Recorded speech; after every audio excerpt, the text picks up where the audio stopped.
Krishna Hare Hare, Hare Ram, Ram Ram, Hare Hare. Hare Krishna. Welcome everyone. I just find out this second that I was speaking first and found out I was speaking this morning a few minutes ago. So, in typical ISKCON fashion. No, I'm very happy. We all have a few minutes to speak amongst here all my esteemed God brothers who were, of course, very instrumental in all of our being here. In one sense, Srila Prabhupada ki Jai Srila Prabhupada.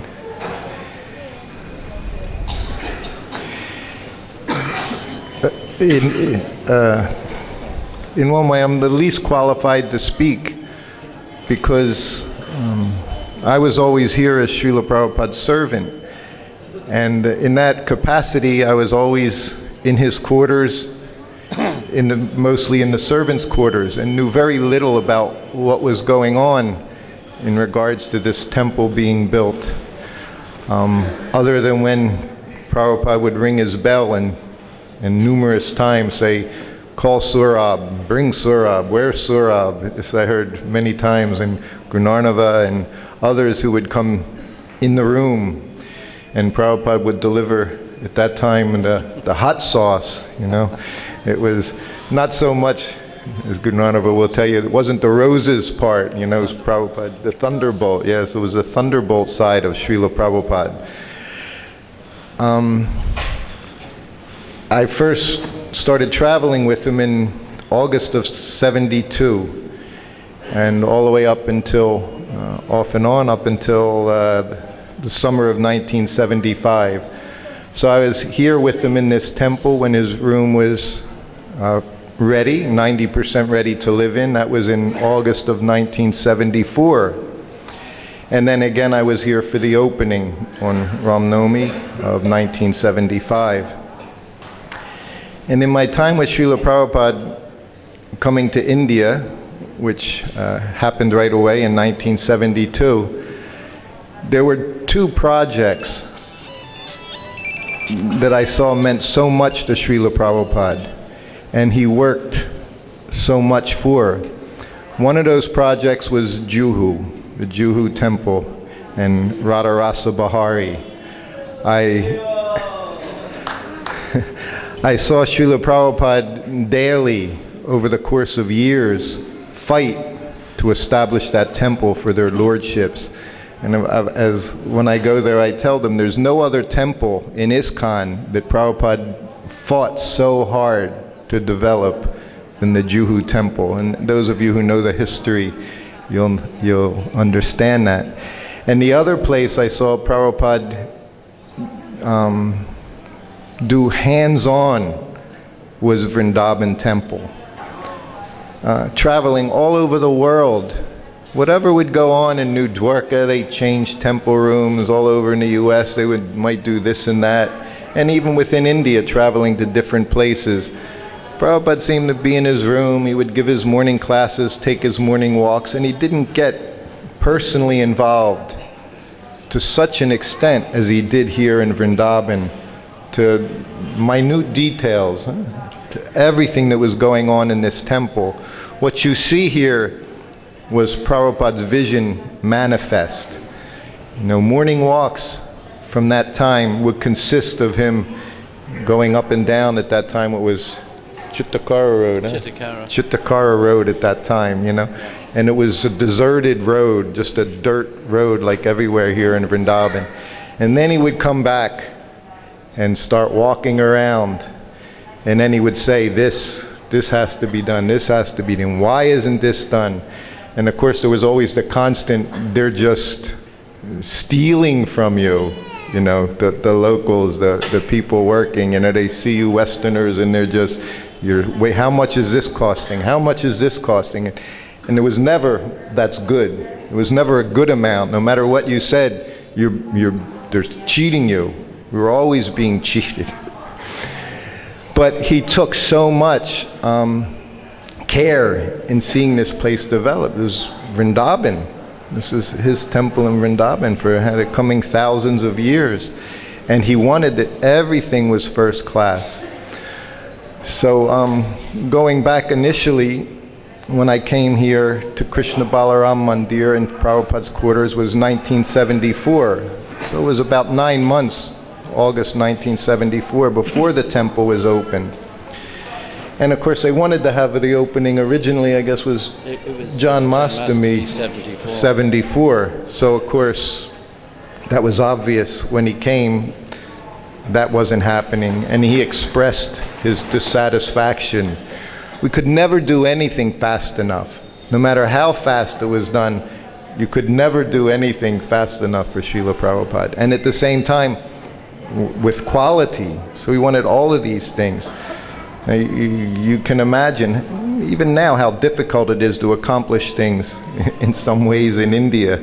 You just think back 1972, 1973, here in Vrindavan, as Gunarnava will say, just getting your raw materials, just getting your bricks and getting the concrete, which all of a sudden would just stop. So in 1974, when Prabhupada came, he became very, very ill. And it was actually at that time that they established 24-hour kirtan, because this was Prabhupada's remedy. He said all the temples all over the world, you can chant 24 hours. Because we were concerned, he got to the point where he wasn't eating.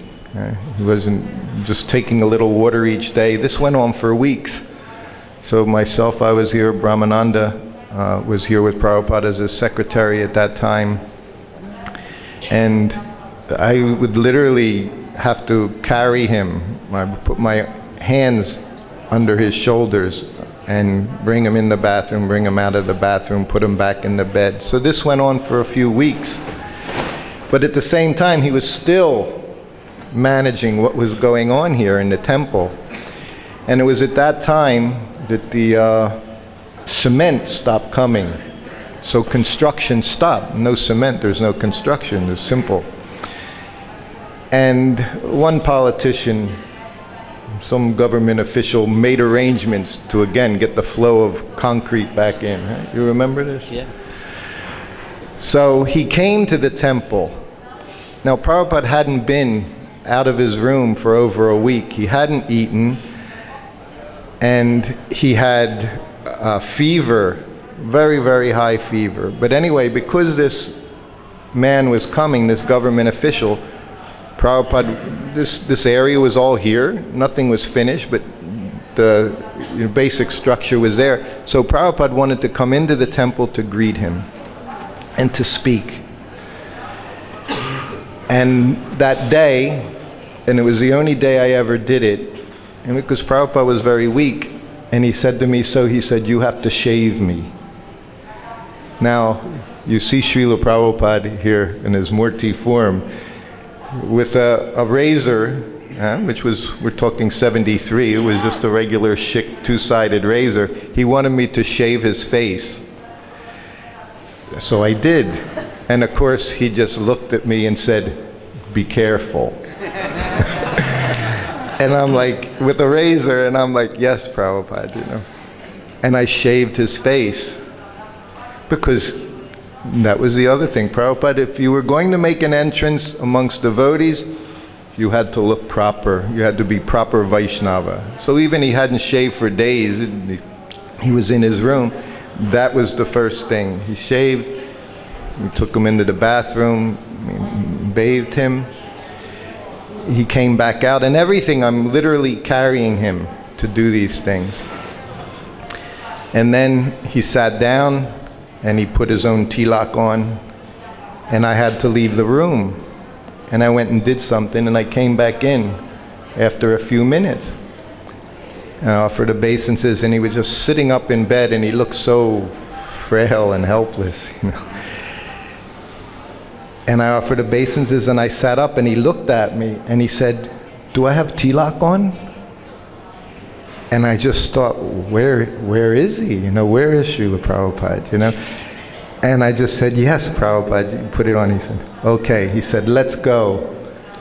And I put my arms under him, And we walked from his quarters, and came in, and he sat down over there. And for the next 15 minutes, you would have never known that he had been sitting in his room for 2 weeks, not eating, not sleeping, not taking anything except a little orange. He gave this determined speech, lecture, encouraging everyone, talking about the importance of this temple here. And most people here would never have any idea what was going on back in Prabhupada's room. And then he finished, and he said, okay. And he, pretty much on his own, with a little support from me, we went back in, and he laid back down in bed. But that's what this place meant. That's how important this place was. This temple is, this Krishna Balaram Mandir, as we can see today, how important it is. These people to come in and just put their eyes on these beautiful deities. So then he gradually started to get better. And then he would sit in his rocking chair, right there, right where you are. That rocking chair was there, this little marble seating area isn't there, the chair was right there.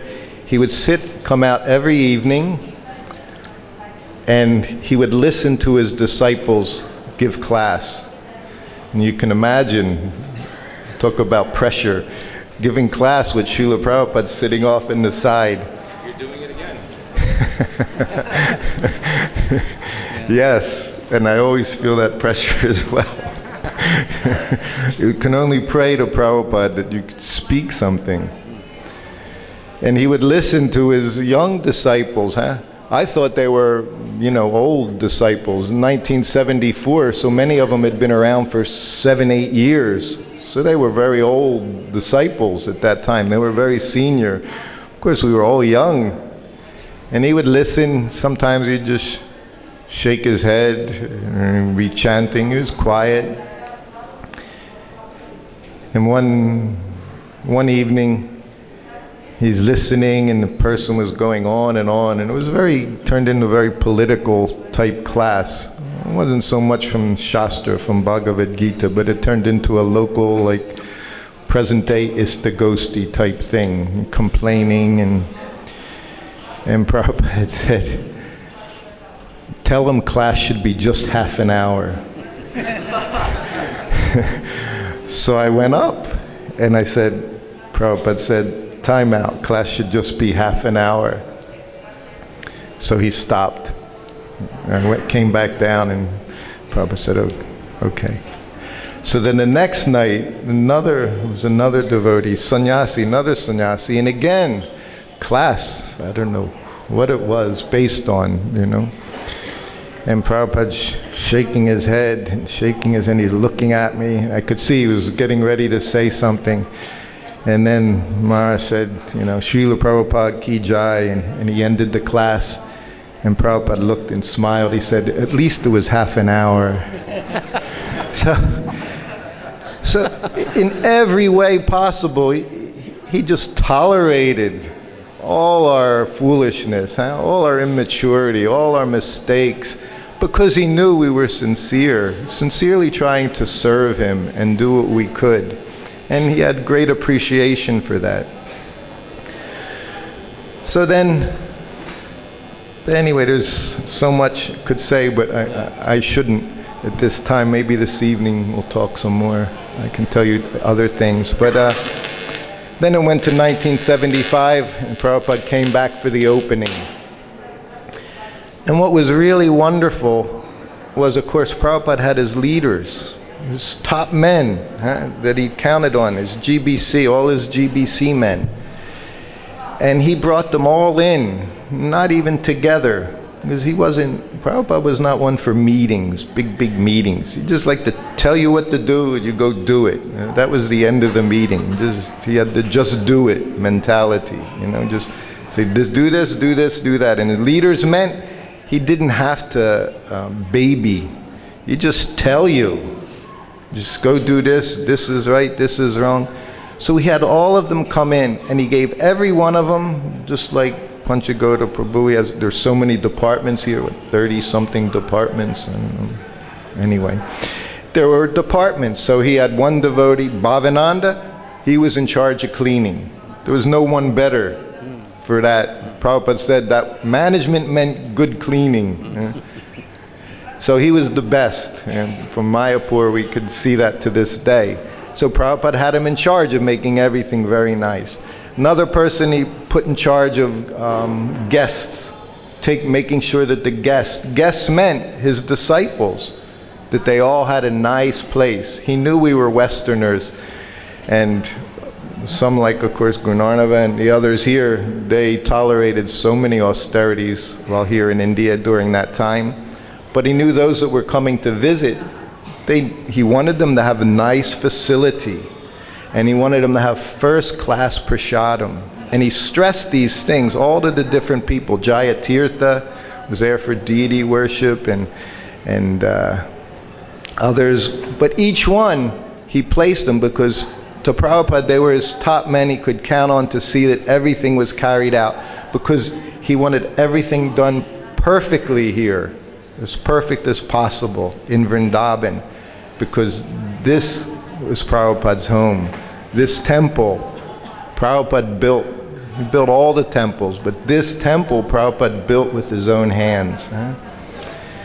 And he wanted to see that everything was just right. He said, and all the devotees have to get milk every day. The little things, every little thing he took care of. And he said, milk means cow's milk. He said, not this buffalo milk. Prabhupada knew here, of course, it was always being contaminated. You get buffalo milk, you put water in it, whatever. He said they have to get cow's milk. They have to get nice cow's milk, everyone, because he said this develops the brain. So he wanted that his disciples who were coming were all taken care of very nicely, just as the temple president here does to this day. This is the mood. This was Prabhupada's mood. Everyone was doing service, and he reciprocated.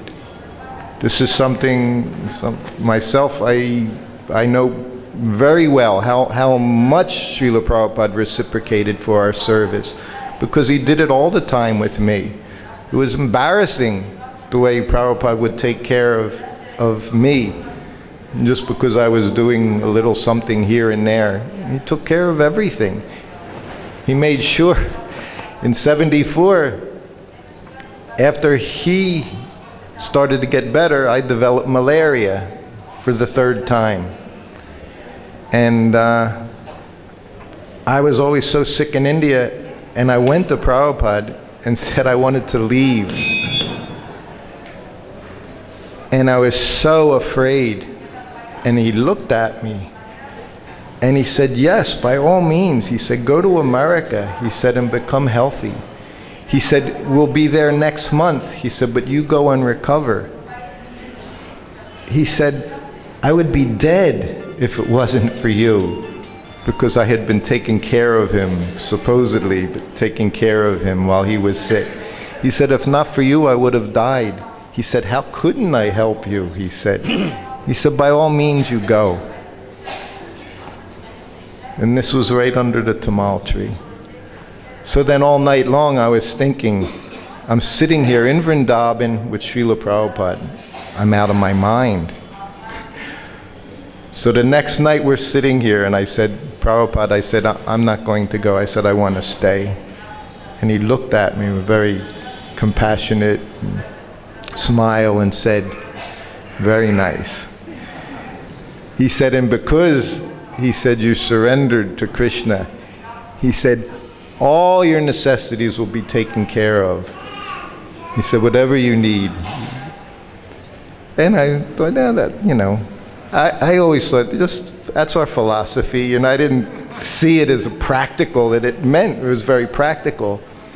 So the very next day, I'm in the servants' quarters, and I was always, I can't eat this food. I wanted my special food, things from the West, because everything here in India, I felt it just does nothing, has no nutritional value, just makes me sick. I had all these things in my head. So the very next day, Bali Murdan walks in, comes from New York, And he comes into the servants' quarters and he puts down a small suitcase. And he said, "This is for you." So I open it up and it's filled with, Quaker oats and dried fruits and raw nuts and all these things. And I said, "Well, I said, to use for Prabhupada." He said, No. He said, "It's for you." And then I thought, wow, that was quick. Krishna really provides, Prabhupada really just made arrangements. So this is what it was like to be with Srila Prabhupada.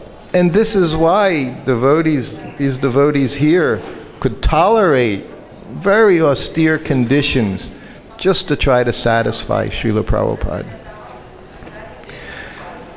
So then after everything was done and the opening happened, I'm sure the others will tell you so many things.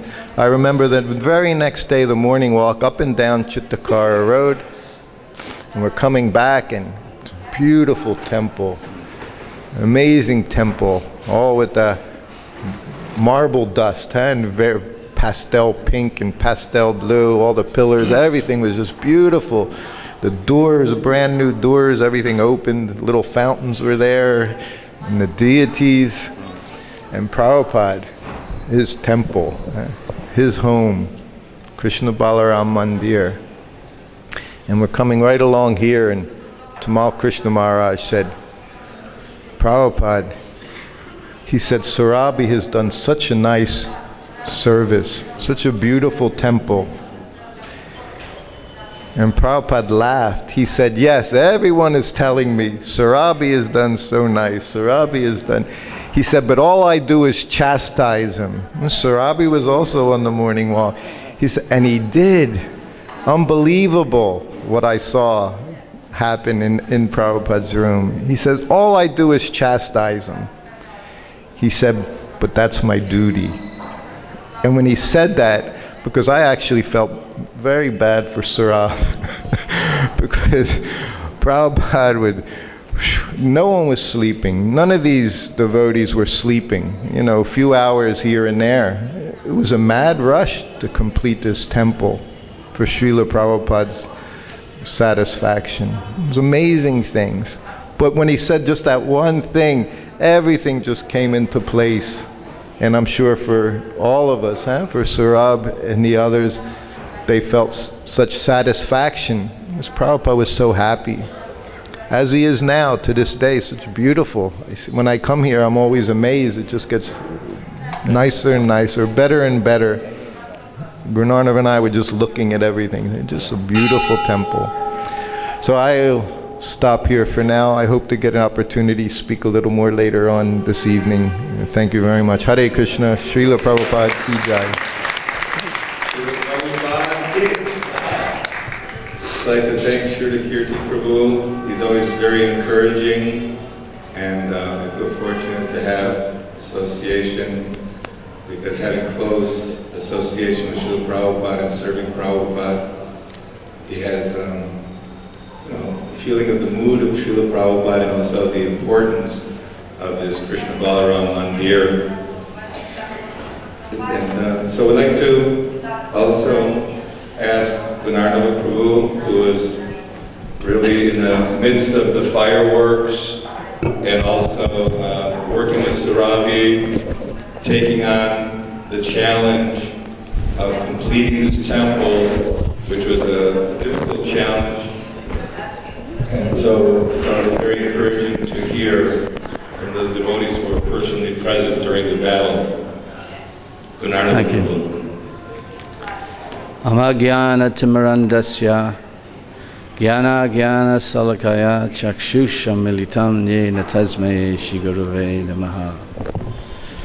Hare Krishna, Krishna Krishna, Hare Hare, Hare Ram, Ram Ram, Hare Hare.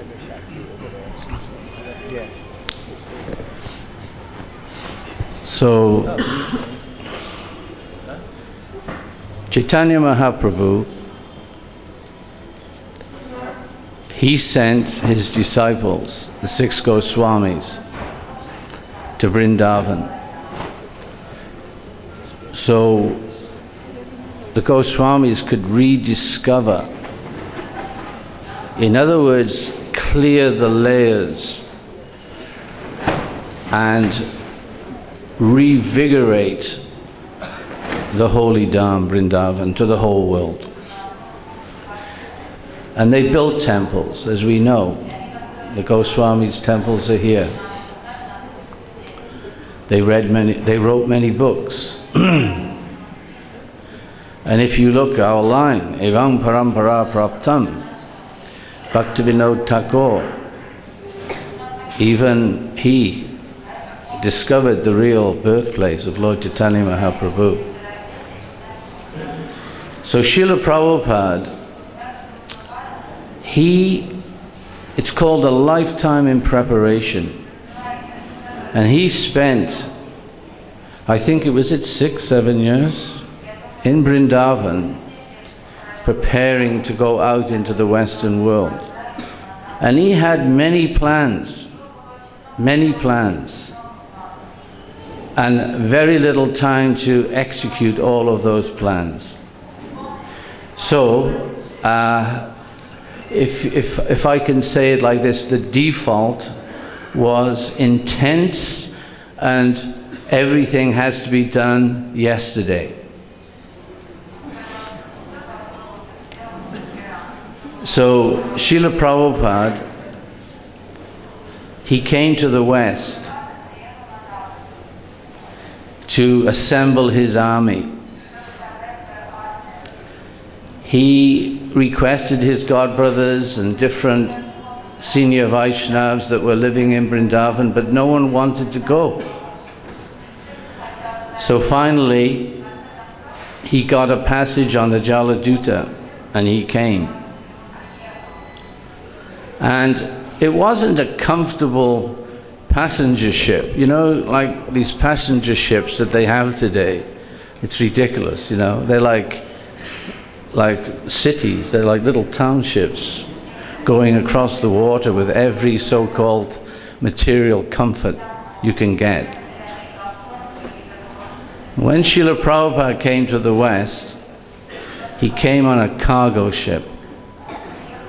Not a passenger ship, it was a cargo ship. And an old one at that. So what is a cargo ship? It's steel, mostly.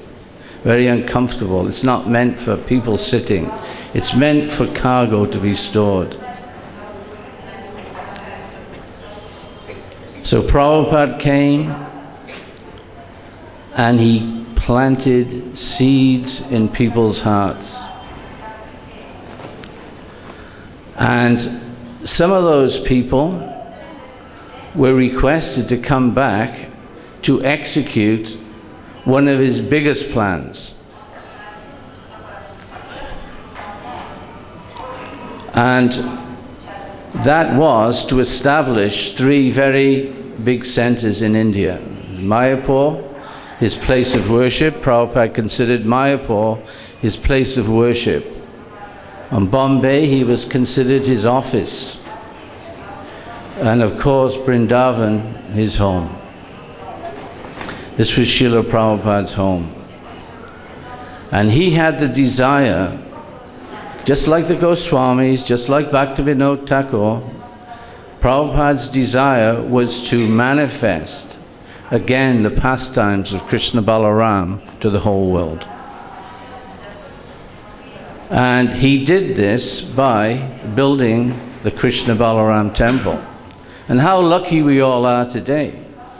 We have all had the seeds planted within our hearts. Otherwise, none of us would be here today. None of us. So Srila Prabhupada, he was the Acharya. Acharya means one who teaches by example. And right from his very birth, Prabhupada taught by example. When he was a very small boy, he would pull a rath cart around. He didn't have toys. Well, I think he did have a few sort of mundane things, didn't he? Prabhupada had a couple of little things. Guns. Yeah. And right till the very end, he was an example. He was an example of how to leave the body also. So in between, let's look at Srila Prabhupada. He was just full of transcendental qualities. We could never understand what Prabhupada was thinking or what Prabhupada was going to do next, correct? You just had to go along with whatever Prabhupada wanted you to do. And Prabhupada always said that the disciple should always appear like a fool in front of the spiritual master. And we didn't have to practice being a fool, I'll tell you. Because we were fools. We had no qualifications at all. Okay, we had maybe some mundane qualifications of sorts, but we never really had qualifications to be a disciple of such a transcendental acharya as Srila Prabhupada. So Prabhupada just whipped us into shape, because Prabhupada didn't have time to wait for Srila Prabhupada's for his godbrothers to make up their mind whether they were going to come to the West and help him preach. Prabhupada didn't have time to wait for anybody else in other ashrams, because he wrote to many sadhus of sorts to come and help him. And no one came. So just like Lord Ramchandra, he employed monkeys. We were like monkeys. You know, how can that's just a spontaneous description that's just come out of my mouth, but it fits. And with us, we were empowered. We were nothing. And then when we came to Prabhupada, we were empowered. And as a result, this beautiful temple became manifest. And of course, Prabhupada would say, when Krishna was here, when Krishna and Balaram were here, they used to tend hundreds of thousands of cows. Prabhupada once said to me, the cows are more important than the deity. Prabhupada, like Shruti Kirti was saying, he wanted not just the temple with the deities. Prabhupada wanted beautiful, fresh, nutritious milk, so we could make so many sweets for the deities, so many sweets for Krishna Balaram. And the disciples could become healthy by drinking the milk. So Srila Prabhupada, we didn't expect what was coming. And what came was the mood of Srila Prabhupada when Prabhupada wanted something done yesterday. And that was the thunderbolt side of Prabhupada's personality. Prabhupada had two characteristics. He would be heavier, very heavy. Guru means heavy. So to get things done, that was Prabhupada's mood in Vrindavan, I would say 98 to 99% of the time, and maybe you get 1% of the rose. But Prabhupada said later on, after the temple was built, he said, I wouldn't have actually treated you like I treated you if I knew that you wouldn't be able to deal with it. So that was encouraging to hear.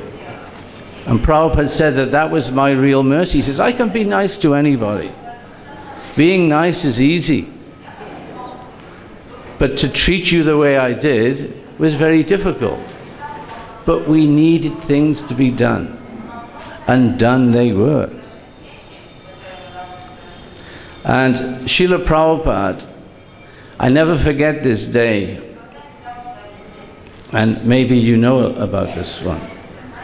One day Srila Prabhupada, well, I'll just digress a little bit. As Shruti Kirti said, Srila Prabhupada was always not well. Most of the time he wasn't well. But he wouldn't show it most of the time.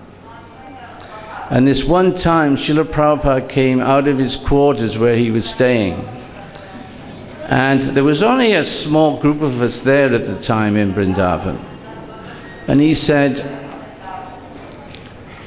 and we were he called us all together and we were just standing there in front of Srila Prabhupada. And Prabhupada said, I just want to let you all know that there is not a thing I don't do that is not sanctioned by the Supersoul within my heart. I am completely Supersoul driven. So, if you have any doubts, if there's anything that you want cleared up, philosophically or any other way, we will organize these little excursions along Chittakara Road. Do you remember this? It was quite early on. Guru Das was here and he organized these little excursions where there was just 2 or 3 disciples, sometimes only 2, and we'd walk up the road and we'd sit under a nice tree.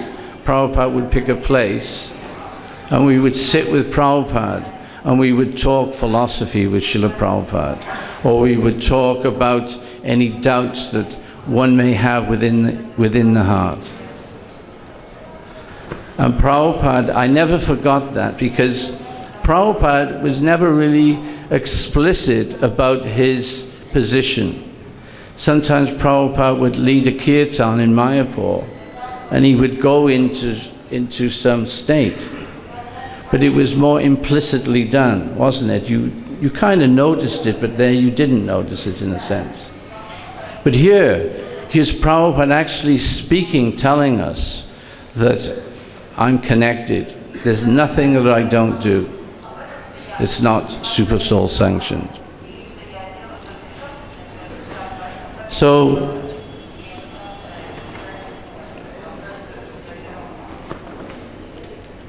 I remember the day when, after all the disappointment of not being able to open the temple on Janmashtami, when Srila Prabhupada came, this time, he could see the domes of the temple from a distance, and he commented in the car, now I'll believe it's going to open.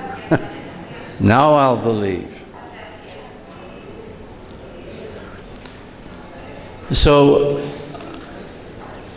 when we opened the temple, during all the hustle and bustle of all the organization that went ahead like weeks before, finally the deities arrived and they were being installed. And Prabhupada's idea was that we have to get the local Goswamis involved. And the idea was, it was a very intelligent move, because he said, if we invite them to install Krishna Balaram in the temple, then no one will complain that these deities are not authentic. Prabhupada says, we could just chant Hare Krishna and install the deity, just by chanting Hare Krishna. But as a result, what Prabhupada did, to make sure that our center here and the devotees that were working so hard within the center, within the temple, were accepted by the local community. It was very, very important to Srila Prabhupada. So as a result, he got many of the local priests and Brahmins and Goswamis. How many days? I think it was over 2-3 days. There was a lot of preparation, a lot of arrangements were made. Like one time the deities were all joined by a silver thread. Did you see that? There was Eva Shakti. How are you? Prabhupada says, if it was just for us, we could just chant Hare Krishna.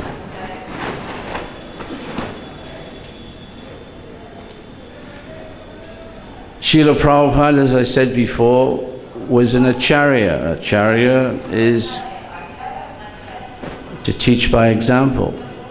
And you know, Srila Prabhupada, one of the things I enjoyed being with Srila Prabhupada was his humor.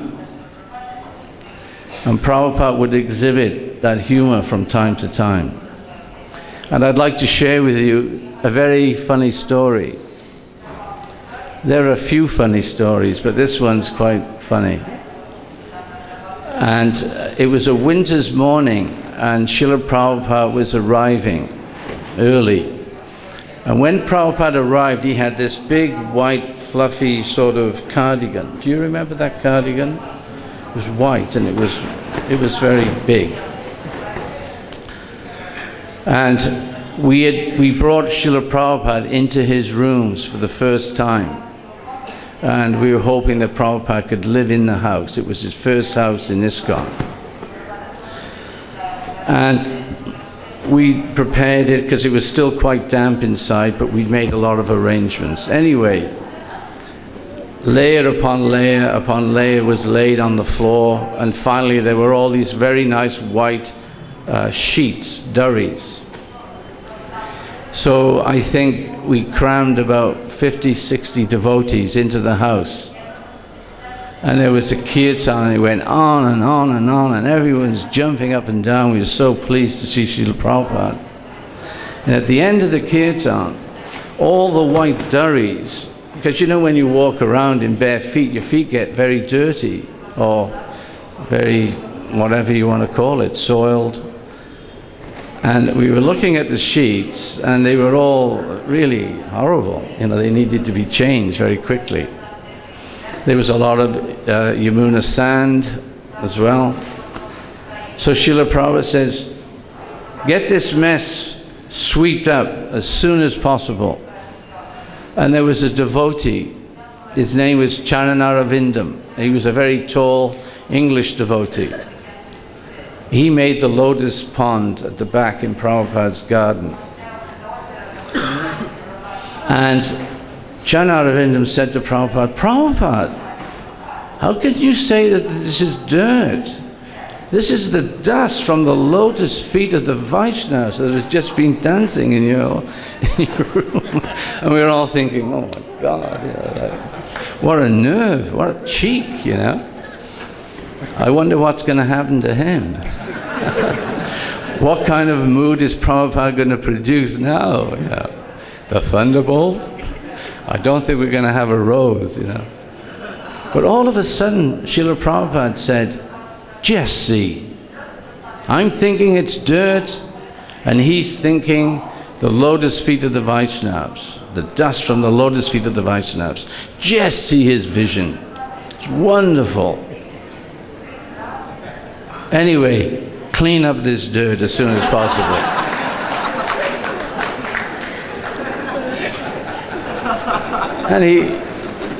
And another funny story was when Srila Prabhupada was in his room, and this Sanskrit scholar appeared. He was a very large sadhu. He had a very long silver beard, silver hair, tied into a big knot at the back, and he was all in white. So he came accompanied by 2 or 3 other people. And Prabhupada began talking in Hindi to this man.